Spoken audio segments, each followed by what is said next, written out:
The airport was chaos. His 4-year-old daughter, Lily, clutched her stuffed bunny as they weaved through the crowd. Flight numbers, gate changes, announcements, everything blurred into static. His flight to Portland was boarding in 10 minutes, and between security delays and an emergency diaper change, he had barely kept it together. Single fatherhood wasn't easy. It never had been. Ever since Melissa Lily's mother passed away 2 years ago, Ethan had been doing it all. Cooking, bath time, lullabies, and now, a last-minute job interview in Portland that could change their lives. He reached the gate marked Flight 218, barely glancing at the signage. The attendant checked their tickets, smiled, and waved them through. He sighed in relief. But neither he nor the attendant noticed. This was Flight 280, one headed, not to Portland, but to Seattle. Claire Winslow hated flying commercial, but her private jet was undergoing maintenance, and she needed to be in Seattle by morning. So here she was, first class, of course, but surrounded by people who didn't recognize her, didn't bow or flatter, and didn't ask for anything except maybe the time. And that, oddly, felt like a gift. At 39, Claire was one of the youngest female CEOs in the tech world. Her company, Vertex Industries, had just closed a multi-billion-dollar merger. She should have been elated, but instead, she felt hollow. Her assistant had booked her the window seat in 3A. She was lost in thought when a breathless man and a tiny girl appeared beside her. "Hi," he panted. Sorry. I think we're 3B and 3C. She looked up and blinked. The man had kind eyes and the rumpled look of a father barely holding it together. The little girl offered Claire her bunny with a shy smile. Claire did something she hadn't done in months. She smiled back. 30 minutes into the flight, Ethan finally began to relax. Lily had fallen asleep on his lap, her bunny tucked under her arm. Claire glanced sideways, curiosity tugging at her. "You're good with her," she said softly. Ethan chuckled. "She's my boss." Claire arched a brow. "Your daughter, my everything." There was a beat of silence, and then she asked, "Vacation?" He shook his head. "Job interview, Portland. I'm trying to get back into architecture." Claire's smile faded slightly. "This flight's headed to Seattle." Ethan stared at her. "I'm sorry, what?" She turned toward him, gently. "This is Flight 281 to Seattle." He fumbled for his ticket, panic rising. No, it was Gate 3 to B. I saw the number." Claire gently touched his arm. "You must have misread it. I'm sorry." He slumped back in his seat. "I can't believe this. The interview's in 8 hours. He looked at Lily, still asleep. For a moment, his face crumpled. Claire felt something stir in her chest. A deep ache she hadn't let herself feel in years. "You know," she said slowly, "Seattle's only a few hours from Portland. I could help." Ethan looked at her, confused. "Why would you do that?" She smiled gently. "Let's just say, I know what it's like to feel like the world's slipping out of your hands." They landed in Seattle at midnight. Claire, true to her word, didn't leave Ethan stranded.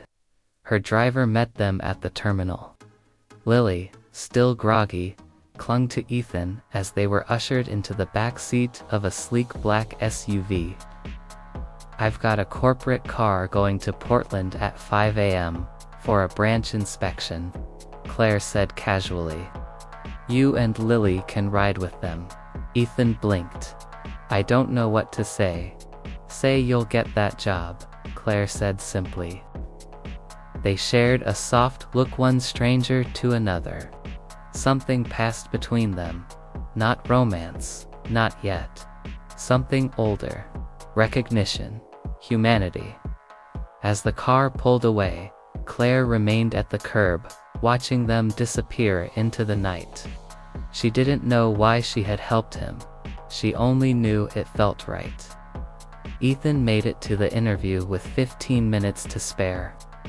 He was exhausted, unshaven, and carrying a child's pink backpack. But he was also honest, passionate, and unexpectedly compelling. The firm's director looked at him after the final question and said, "We need people who care, not just about buildings but about the people who live in them." He offered Ethan the job on the spot. Ethan couldn't stop smiling. He called Claire but got her assistant instead. Left a message. No response. He tried again. Still nothing. In time, he figured she had simply been kind. That their paths had crossed by accident, ended the same way. But the truth was far more complicated. Claire sat in her glass office high above the city, watching the clouds roll in. Her assistant entered, hesitated, then said, "That man from the flight." Ethan Brooks called again. Claire stiffened. "I told him you were unavailable," the assistant added quickly. Claire nodded. "Thank you." She didn't know why she was avoiding him. Or maybe she did. Ethan reminded her of a life she had never allowed herself to want. Family, chaos, love. After her mother died, Claire had built walls, then towers, then an empire. She was alone at the top and terrified to climb down. But something about Ethan and Lily had cracked the foundation. Weeks passed. Ethan moved to Portland, started the job, and enrolled Lily in preschool. Still no word from Claire. Then, one evening, a letter arrived. Not an email, a letter, handwritten. "Dear Ethan, I'm sorry for disappearing. Helping you was one of the most human moments I've had in years.